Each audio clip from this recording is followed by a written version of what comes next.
नमस्कार दोस्तों, walk and talk कार्यक्रम में आपका स्वागत है। आज हम भाई अजय शर्मा के साथ आप पहुँचे हैं मलंगार मसूरी में। ये मलंगार स्ट्रीट है, मसूरी का पहला मकान कैप्टन यंग का।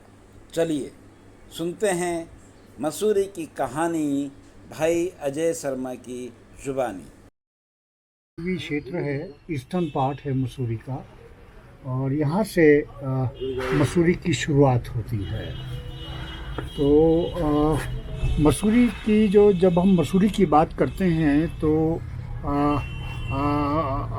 तो दो किरदार जो हैं वो बहुत महत्वपूर्ण सामने आते हैं। एक फ्रेडरिक यंग, हाँ, कैप्टन फ्रेडरिक यंग, एक शोर जो कि पहले सुपरिटेंडेंट देहरादून के रहे। तो इन दोनों ने ही मसूरी नाम के नगर की शुरुआत की। तो आज हम जो वस्तुतः यहाँ बात करेंगे, आज यंग के बारे में बात करेंगे।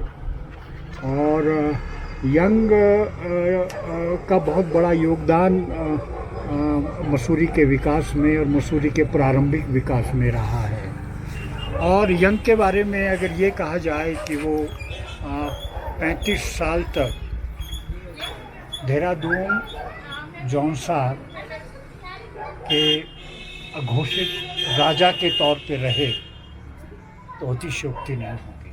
1809 और 10 के आसपास वो रॉबर्ट रोलो जिलेस्पी के एडजुटेंट बन जाते हैं। लेफ्टिनेंट कर्नल रॉबर्ट रोलो जिलेस्पी के साथ बाटाविया पहुंचते हैं, वहाँ की लड़ाइयाँ लड़ते हैं और डच को हराकर, हॉलैंड को हराकर वो बाटाविया पे ईस्ट इंडिया कंपनी का कब्ज़ा करा देते हैं। तो ये आते हैं इधर,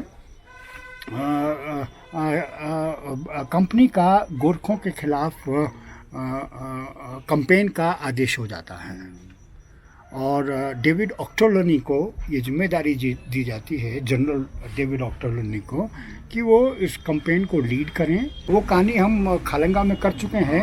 लेफ्टिनेंट यंग जो हैं वो जिलेस्पी के साथ आते हैं, खलंगा की लड़ाई लड़ते हैं और खलंगा की लड़ाई में जिलेस्पी शहीद हो जाते हैं। उसके 1 महीने के बाद उसको दोबारा से जीत लिया जाता है खलंगा को ठीक से। तो कहा जाता है कि इस इलाके में आलू की खेती जो है वो यंग ने शुरू करवाई। मतभेद शुरू हो जाते हैं। So he has to leave Mussoorie seminary. जब मसूरी सेमिनरी छोड़ते हैं तो कोई उनको कहता है कि मलिंगार खाली पड़ा है, यहाँ स्कूल खोल दो। तो मॉग फिर चिट्ठी लिखते हैं अपने घर कि मैं जो है अब यहाँ मुलिंगार आ गया हूँ और मुलिंगार में मैं एक स्कूल चलाऊँगा।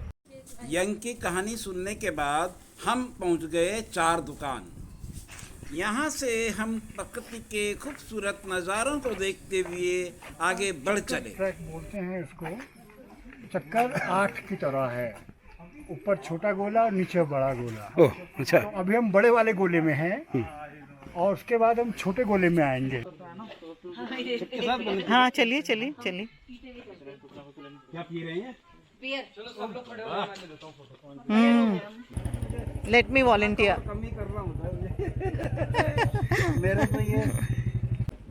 ऑसम ब्लॉसम दिखाना क्या कर। हाँ ऐसे हमारे भी खींचे हैं।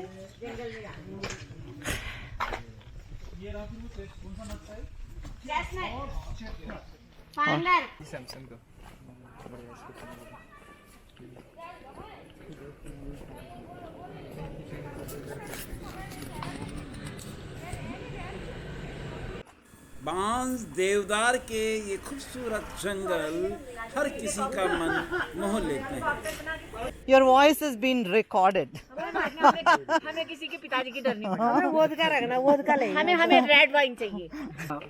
एक्टर उनका है। नहीं, ये घर विक्टर बनर्जी का है। साथ ही अजय शर्मा इस सेनेटरी के बारे में कुछ बता रहे हैं। ज्ञान का प्रचार हुआ तो लोगों को ये लगा कि ये जो टेम्पोरल जो अथॉरिटीज़ हैं इनके खिलाफ जाना चाहिए, तभी हम अपने जीवन को बेहतर बना पाएंगे।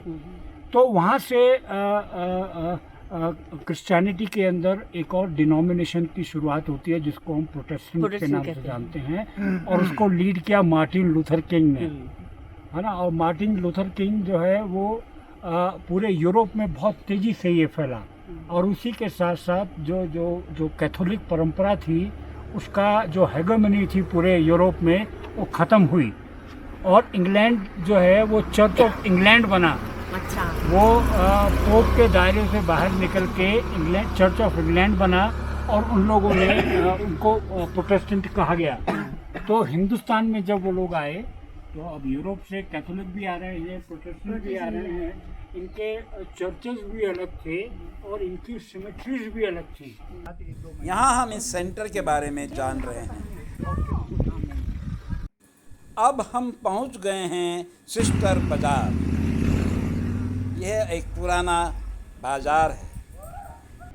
तो मंक यहाँ शुरू होती है पहाड़ी विल्सन की कहानी। ये किलिंग करने, और उन्होंने चिड़िया मारनी शुरू की। वो कल्गी क्या नाम है? मनाल। इन्होंने चिड़िया मारनी शुरू करी। अब क्या हो रहा था कि जिस दौर की मैं बात कर रहा हूँ वो दौर जो है नेचुरल हिस्ट्री का दौर था पूरी दुनिया में। चार्ल्स डार्विन जो है वो एक पानी के जहाज में नेचुरलिस्ट बन के निकले हुए हैं और पूरी दुनिया से रिपोर्टिंग कर रहे हैं कि कहाँ क्या है, और ओरिजिन ऑफ स्पीशीज लिखने की तैयारी कर रहे हैं।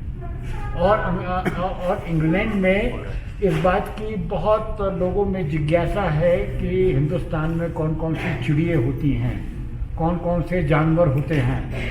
तो एक पूरा का पूरा व्यवसाय इस तरीके के सोवेनियर्स का था जिसमें टैक्सीडर्मी के माध्यम से चिड़ियों को और जानवरों को स्टफ करके बेचा जाता था, और लोग जो वापस इंग्लैंड जाया करते थे वो अपने परिवारों के लिए, अपने दोस्तों के लिए ये सब चीज़ें ले जाते थे। जामक गांव में उसने अपना डेरा डाल दिया। जामक गांव में ही उसने झोपड़ी डाल के अपनी टैक्सीडर्मी की एक लेबोरेटरी बना।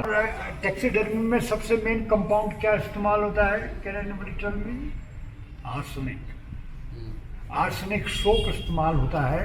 आर्सेनिक सोप से पंखों को साफ किया जाता है जिससे उनकी शेल्फ लाइफ बढ़ जाती है, और उसके अंदर उसको भूसे से और चीज़ों से स्टफ किया जाता है, और उसके बाद उसको सुखाया जाता है। सुखाने के बाद वो पूरा का पूरा माल असबाब जो है वो मसूरी में भेजा जाता है। Wilson was a very smart man. Wilson को ये पता लगा कि रेलवे लाइन, और वो भी मसूरी आने के बीच में वो ज़रूर मसूरी आया होगा, और इस दौर में ज़रूर प्रोबी कॉटले से उसकी बातचीत हुई होगी, और प्रोबी कॉटले ने उसको बताया होगा कि एक हम गंग नहर बना रहे हैं, उसके लिए लकड़ियाँ चाहिए हमको वो पकाने के लिए, ईंटें पकाने के लिए। तो दूसरा उनको ये पता चला कि हिंदुस्तान में और इलाहाबाद तक जो है वो रेलवे लाइन आ गई है और आगे बढ़ रही है, उसके लिए स्लीपर्स की। तो उसके दिमाग में ये आता है कि क्यों ना उस वक़्त कोई फॉरेस्ट लॉज तो थे नहीं, and he was actually free, और पूरा का पूरा जंगल जो है राजा के पास था। विल्सन पहाड़ी की कहानी के समापन के साथ हमारा कार्यक्रम भी समापन होता है और हम चलते हैं वापस देहरादून। Thank you.